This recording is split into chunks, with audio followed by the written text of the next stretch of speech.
Hello, welcome back to another episode of my podcast. My name is Rogan. Hopefully at this point you were already aware of that.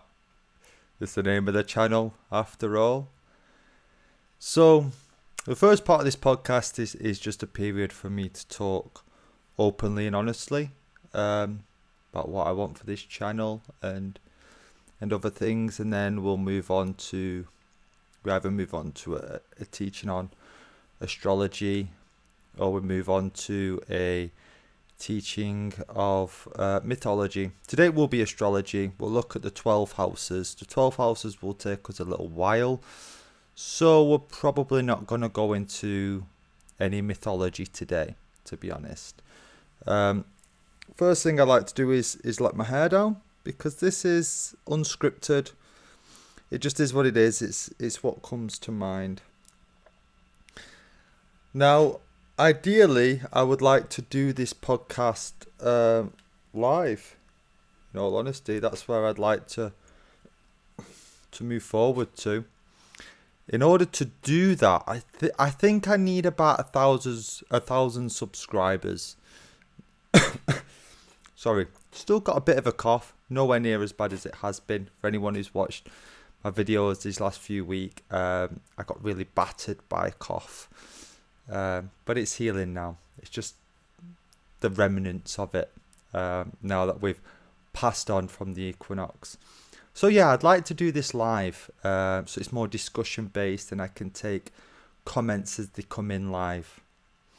But I think in order to do that I need 1,000 subscribers. Reason being, I reckon about 10% of subscribers will watch live. So, you know, if I had 1,000 subscribers, that'd mean there'd be about 10 people in the chat, and that would be enough for a nice conversation as the show goes on.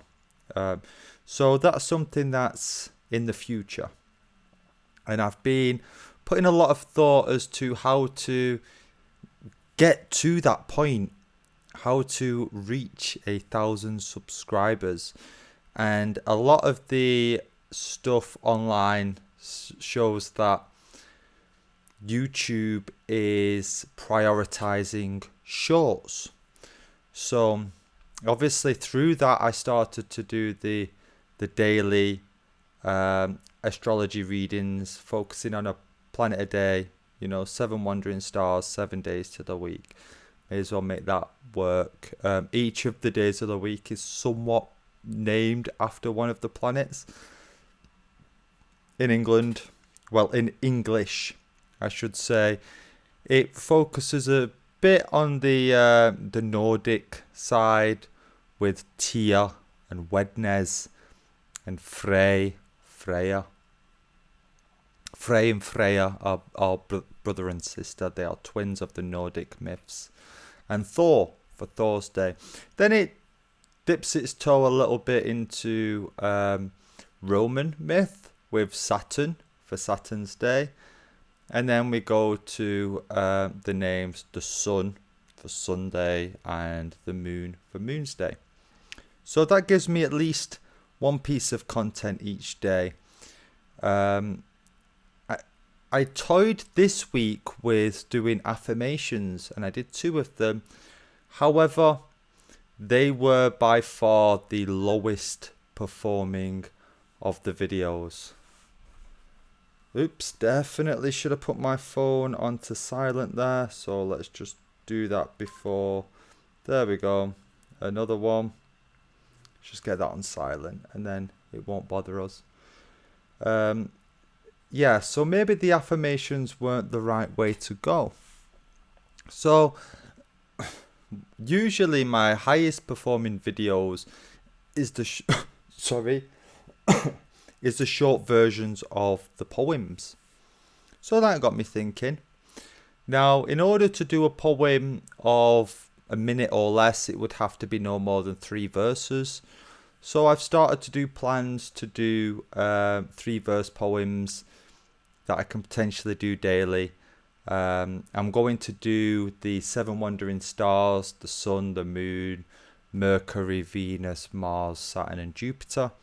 just a little bit of a introduction to those planets, and then I'll do the 12 zodiacs. So that'll give me 19, but I want to get those pre-written before I do them, so I know that I've got 19 days worth. And then from then, I'm going to take snippets, I think, of the myths and make little poems of those. And then that should give me another 3 weeks worth of content, and then we'll see how it evolves from there. So yeah, that's something I'm looking at, just to try and reach that wider audience. I'm not sure if I will continue with the top 5 videos. They get a minimal amount of views, enough I guess to keep doing them, but maybe it's a bit too much of a restraint on my time, and maybe there's something else I could be doing. I'd very much like to do interviews and talks on this channel. Maybe I need a little bit of infrastructure to have a form of studio, or at least 2 microphones and a little bit of a camera setup. I could probably do it from my flat where we are now. But, you know, I'm also living here and the family and stuff, and that might have a big constraint. I don't know. But the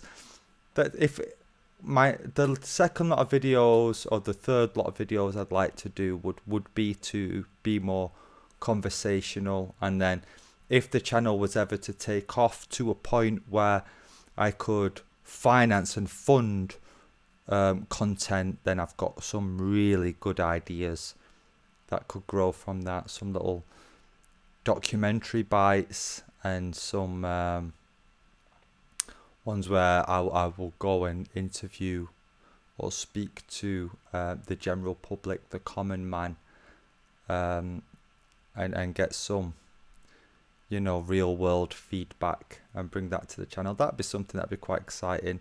However, I would need a little bit of infrastructure to do that. So I'm going to be focusing on the shorts, and I'm also going to take my poetry and use that to try and drive traffic to this YouTube channel through other forms of social media. I don't usually, in my personal life, use social media.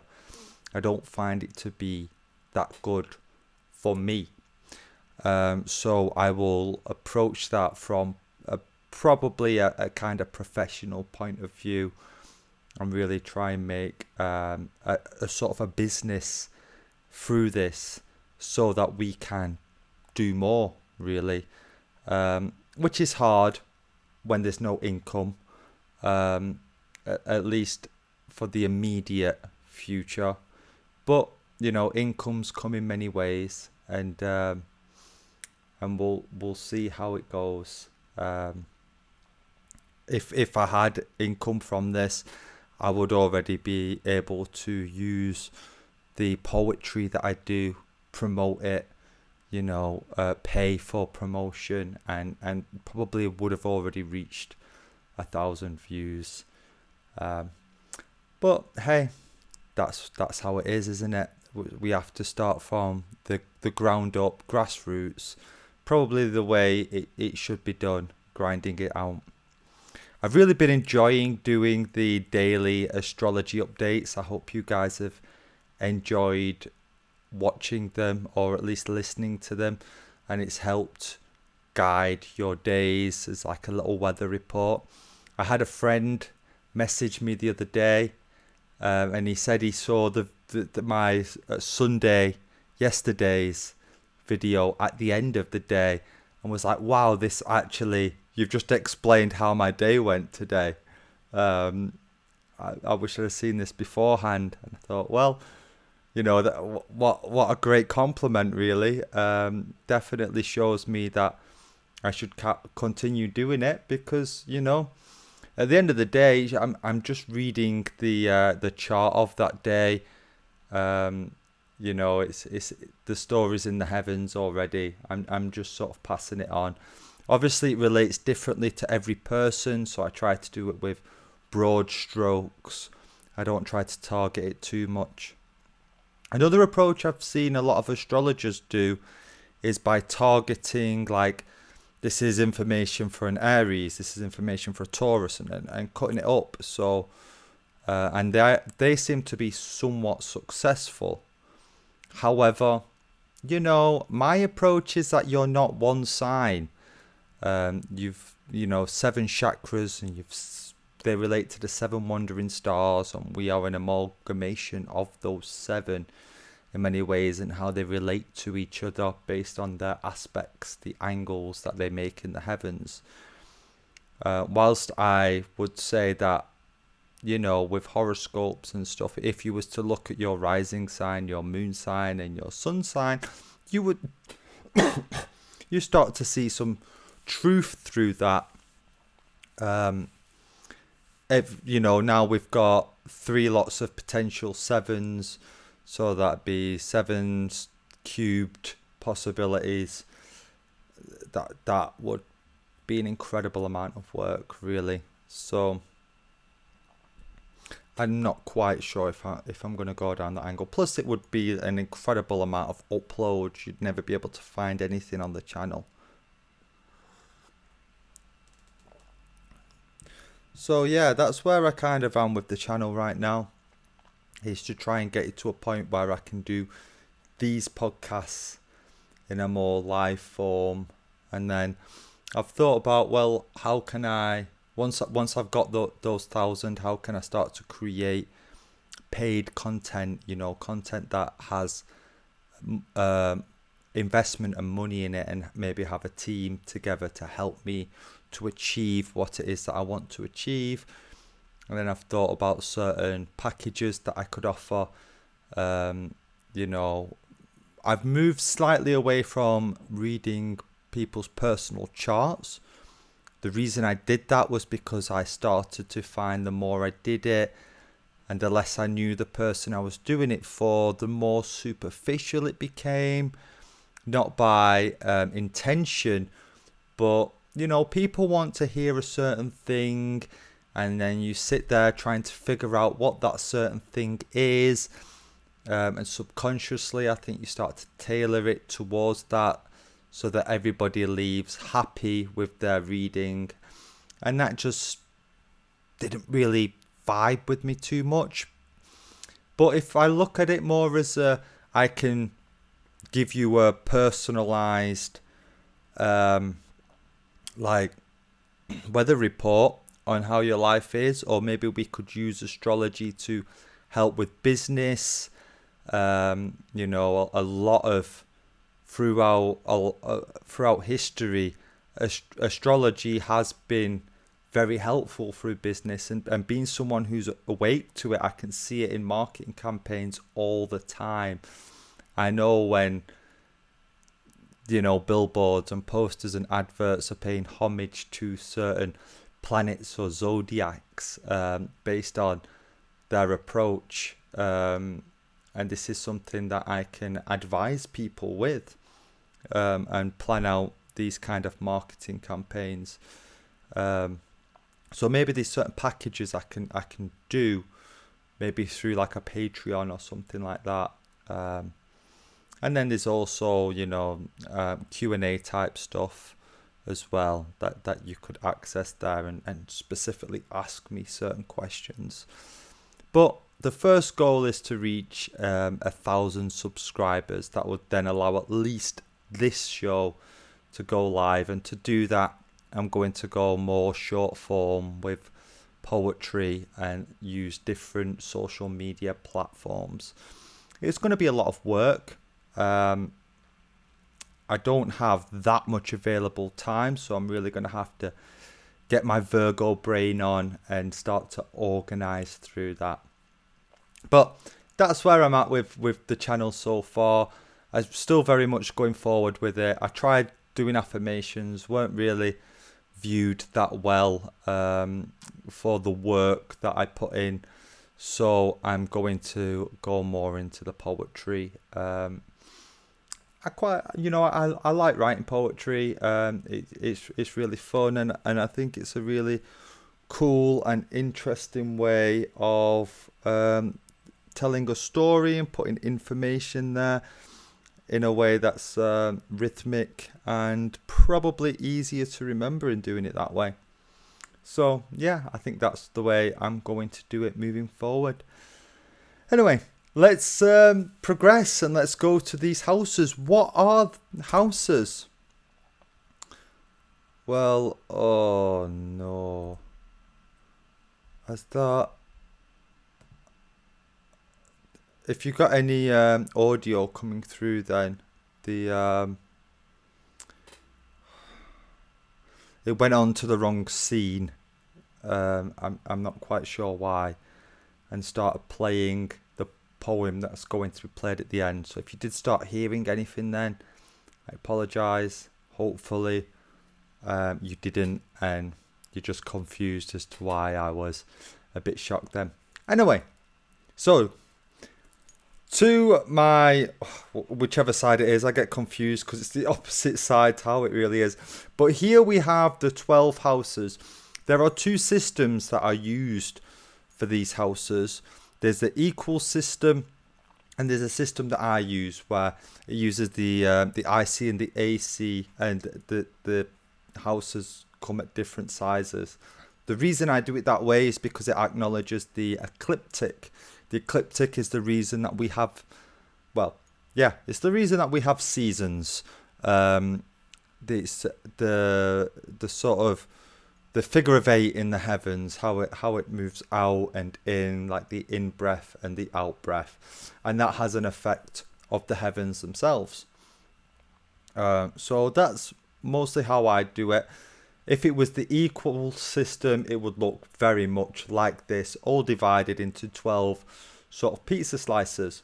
What this is the heavens, and each house relates to a zodiac.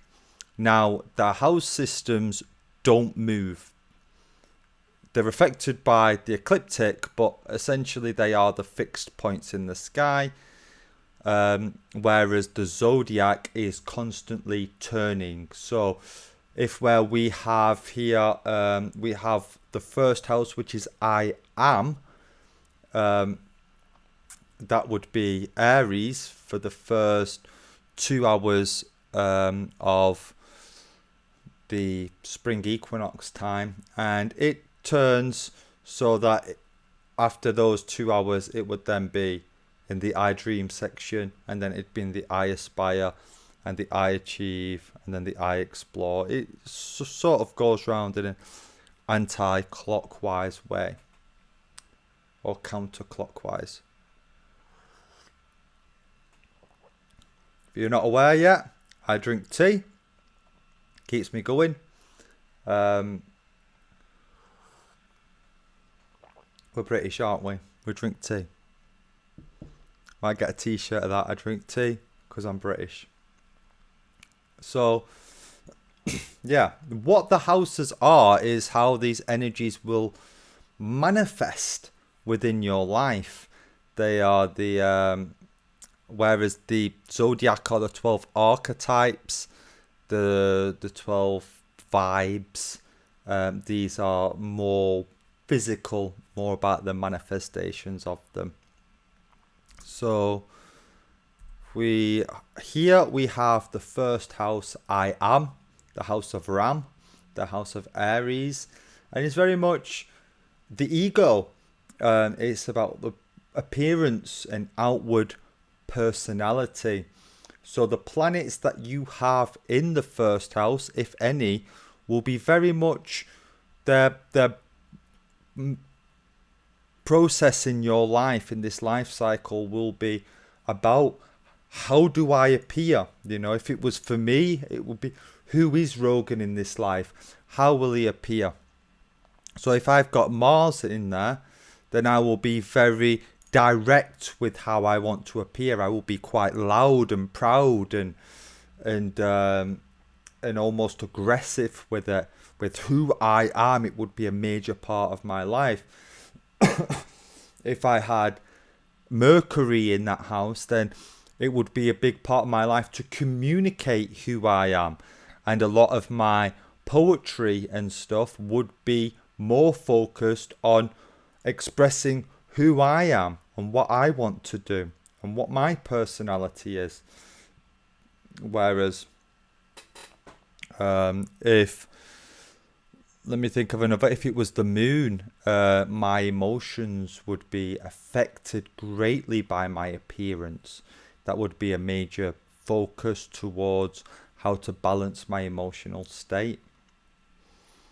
The second house, the house of Taurus, is the house of I have. It's about personal resources, money, possessions, values, skills. It's the home. It's the things that give us security. So the planets in this house will be very much focused towards building that level of security, like the home, like having money saved or money spent, depending on what planet it is. The possessions, either you will place a great value onto your possessions, or maybe you won't. Remember, each of these planets have a sort of two sides to the coin to them, depending on the aspects made. There could be harsh aspects like a square or an opposition, or the aspects could be nice like a trine or a sextile or a conjunction. And then you also add that added element, which I've not really got to the planets in these podcasts yet. I'm saving that for the next one because it's episode 7 for the 7 wandering stars. And then after then we can look at retrograde, and when planets are in retrograde, it often represents an opposite force. So not directly opposite, we'll get to that. A male planet doesn't become a female planet, but maybe a benevolent planet becomes a malevolent planet, for example.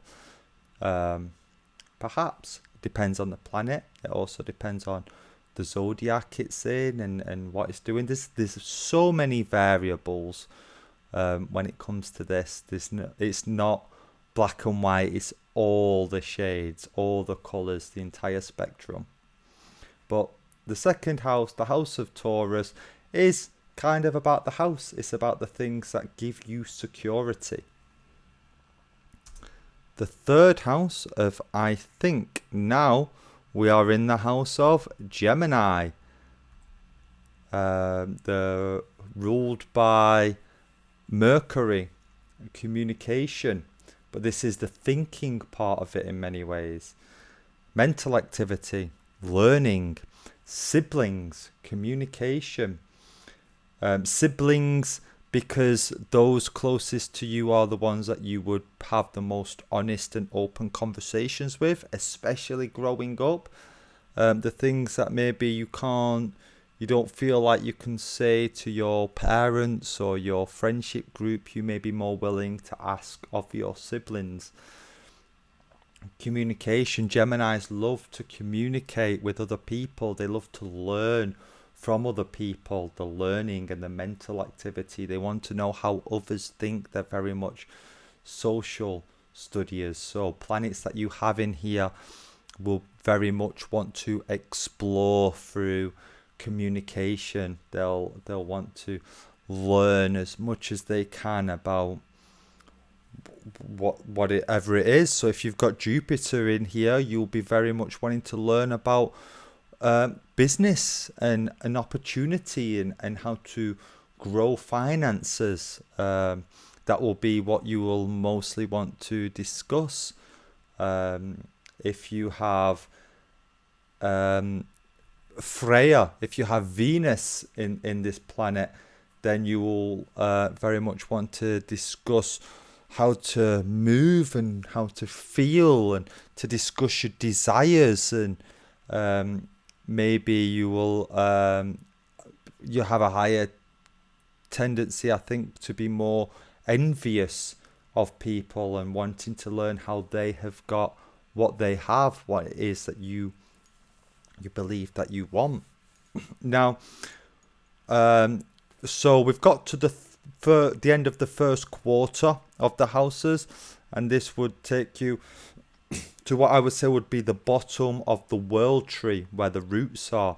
Any planets that you have, the closest planets you have to that center point, they would be what you would need to water in order to move forward. So it could be to water through communication, mental activity, learning, and siblings, as this suggests. Could also be on the other side of it, in the fourth house. This is where we get to I nurture. The house of Cancer, ruled by the moon, is the home of the nurse.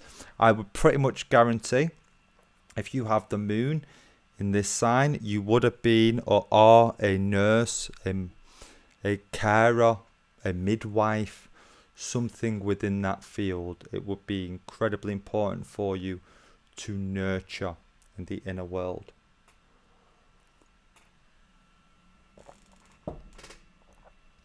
So this rules the home in a slightly different way than the second house.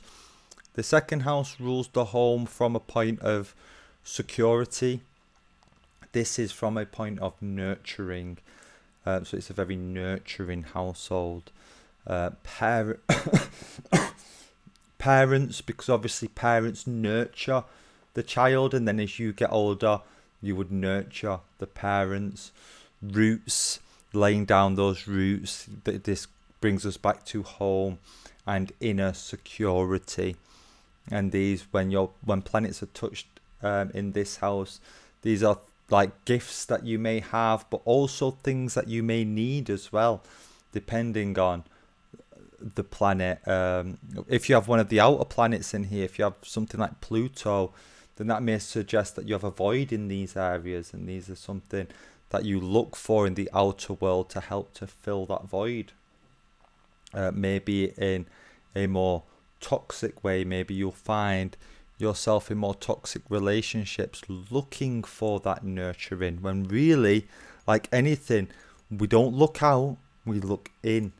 We need nurturing, we find that nurturing from within, and then as within, so without, the external environment, reality, will attract that thing to us, but only once we've done the inner work ourselves.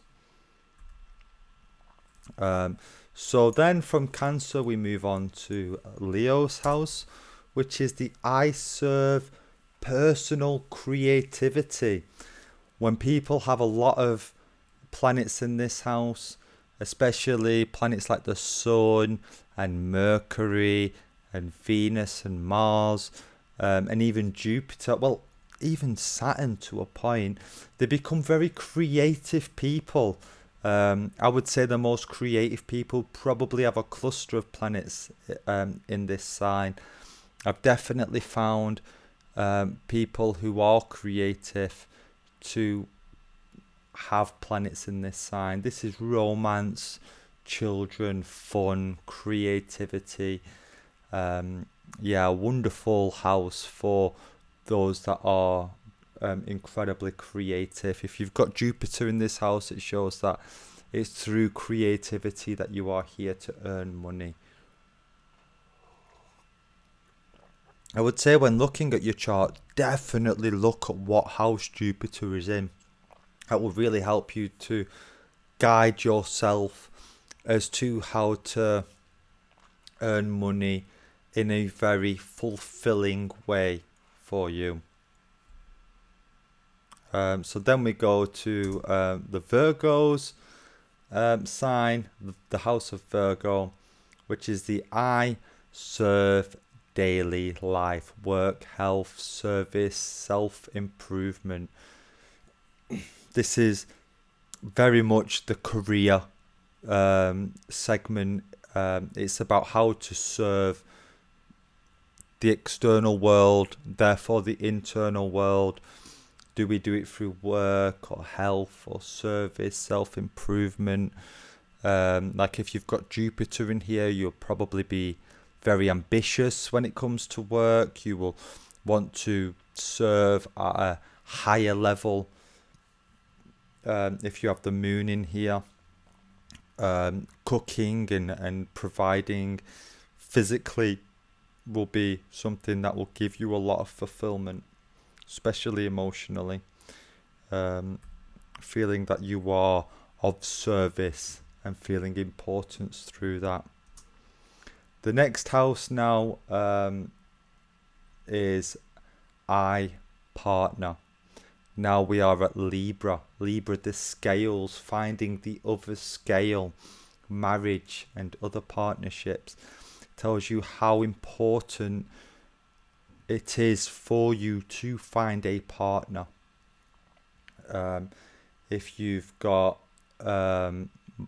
Mars or Venus in this planet, then it will in this house, then it will be exceptionally important. You know, Venus rules Libra, and then if you've got Jupiter, it would be really important for you to find business partners, creative partners.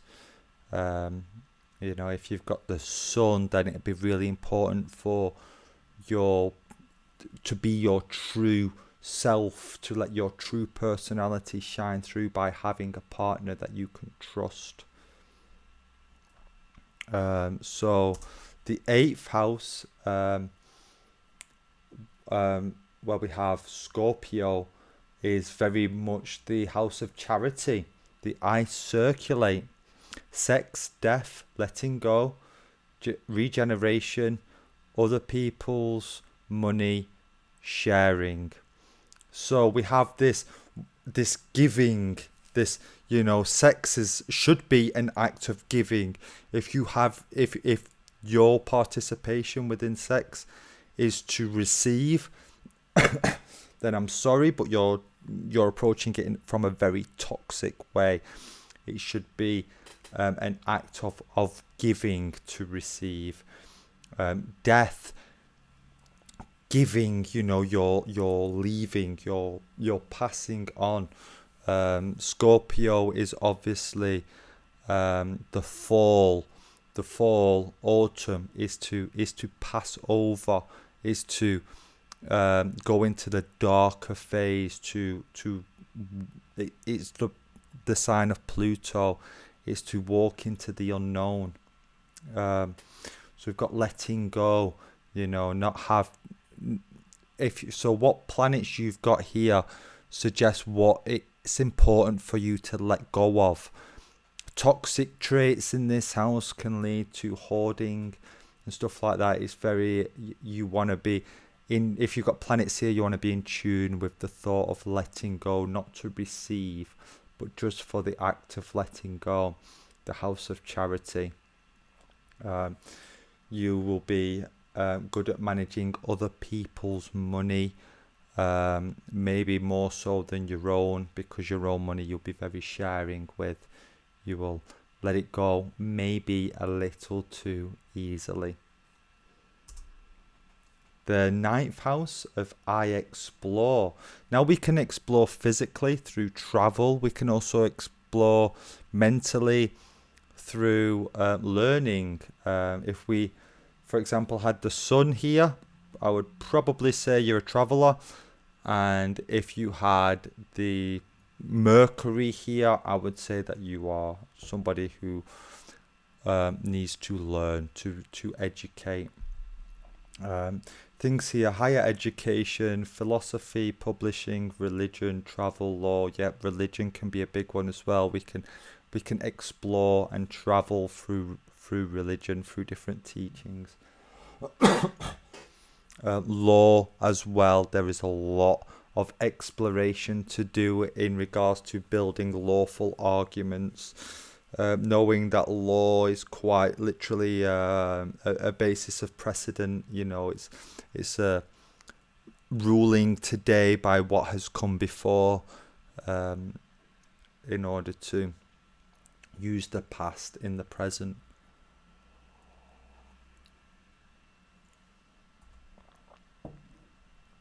Explore, quite a wonderful one really, and is the house of Sagittarius, the destroyer of autumn, that takes us into winter.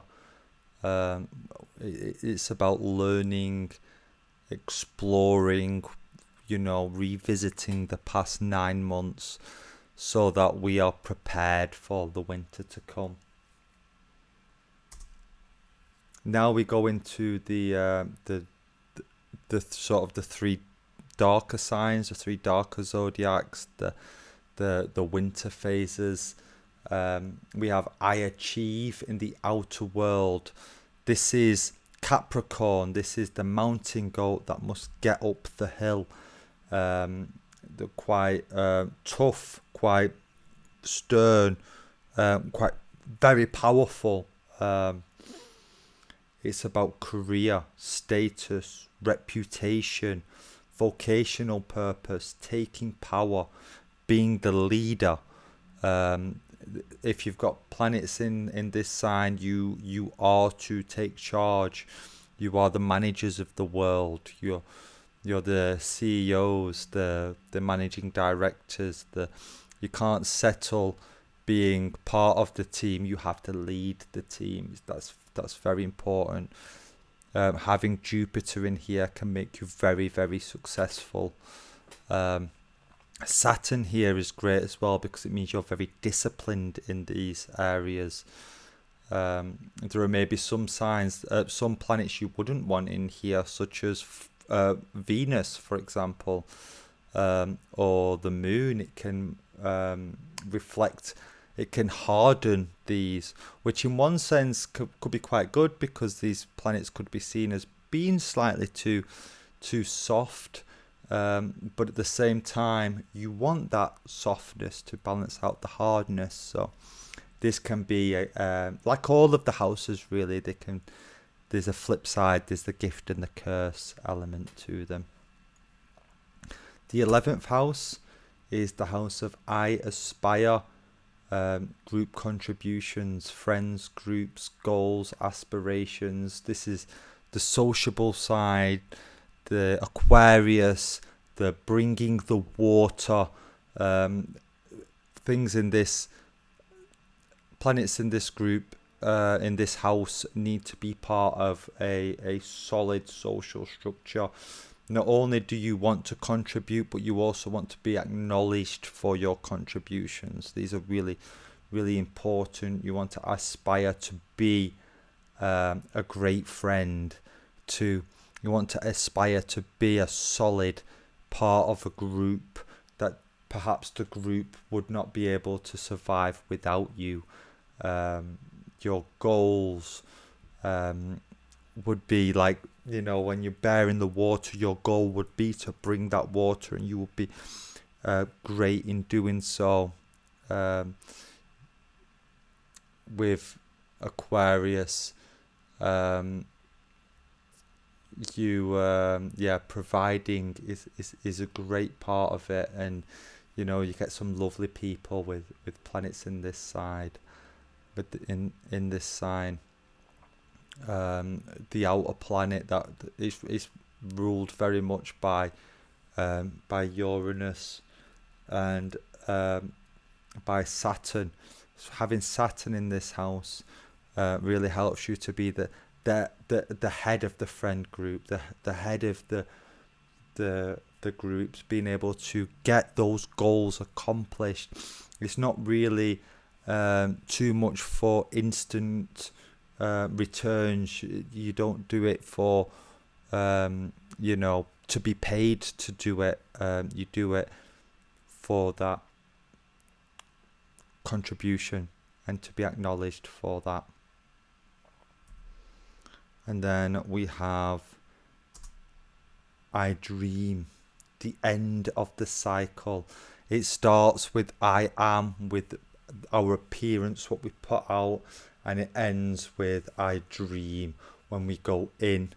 Solitude, institutions, transcendence, self-sabotage. This is the spiritual life. This is the self-sabotage, is the disconnecting from the material world. People, I would say specifically the moon in this house, can give you a wonderful insight into the magical world. You will be a wanderer. Maybe, dare I say it, a witch.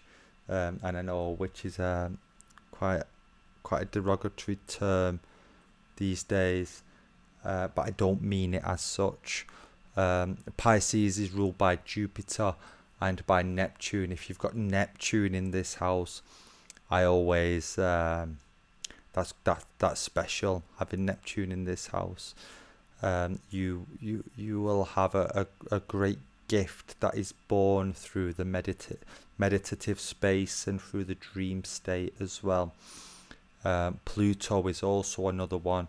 I would argue if you've got Pluto in this house, you will probably have communicated with some forms of spirits, whether you believe in ghosts or whether you believe in angels or whatever your beliefs are. There's an ethereal force within this realm. There's something. There's just far too many stories throughout nature for us to just completely ignore it. And whoever has Pluto in this house has the gift to communicate with them. So they were the 12 houses. A lot to go through. I didn't go in too much depth because we will be revisiting them as these podcasts progress. I will start to show how to read charts and how to put all these elements together. We're a long way away from that right now, though. We've still got to go through the planets. Then we have to go through the aspects, the way that they transit. We then have to revisit the zodiac and go through those one at a time. We've looked at cardinal, fixed and mutable, and we've looked at elements, and we've looked at the zodiac as a cycle, but we haven't really delved into each one. So we're many, many podcasts away from getting to any kind of chart reading, but hopefully that gave you a taste as to what these houses are, what they represent, and how you can use them moving forward. You can find a lot of information on what the houses are just by looking online and stuff. I have a book that isn't the be all and end all of it, but really helped me in the early stages of learning it, and this is a book called Aspects in Astrology. It's by Sue Thompson, and is by the publisher Rider, and you can get it on riderbooks.co.uk. You can probably get it on Amazon as well, and you may find it in certain bookshops if you find it well enough. It's originally 1988 and has been reprinted in 2001. So not too old, but not too young either, and has a really nice and kind of in-depth look into the houses. And also, this is a very good book as to how to start to read charts in general. So if that's something that you are interested in,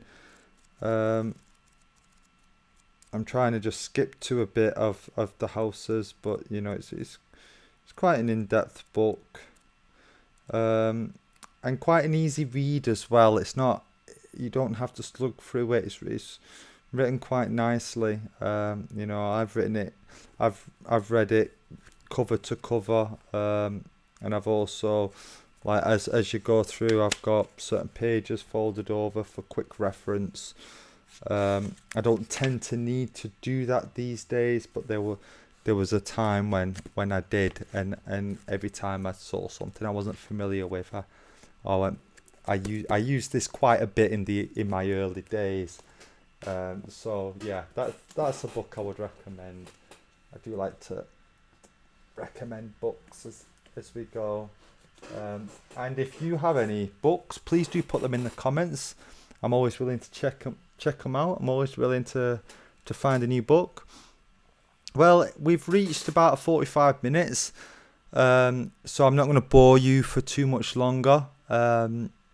Thank you for listening to my podcast. Let me know what you think about me going into more short form poetry to try and reach an audience. And maybe you've got some really cool ideas on how I can reach a wider audience. If you have, please put them in the comments. I'm always up for reading comments.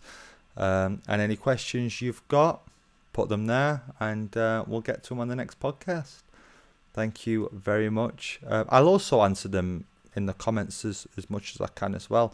You can ask me all sorts of questions. I'll answer what I know. But yeah, I hope you enjoy the poem that follows. Slightly political this time, or at least as political as I will get, which is sort of very much apolitical. Anyone who knows me, I think politics comes from the word polarity.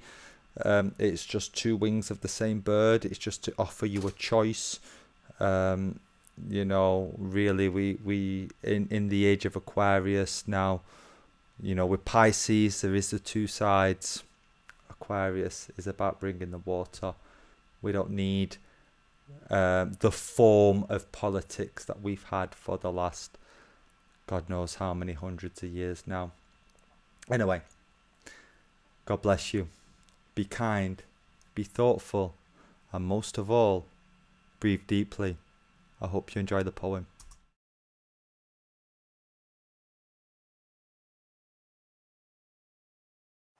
If you're a capitalist or a socialist, I'm sorry but you're wrong.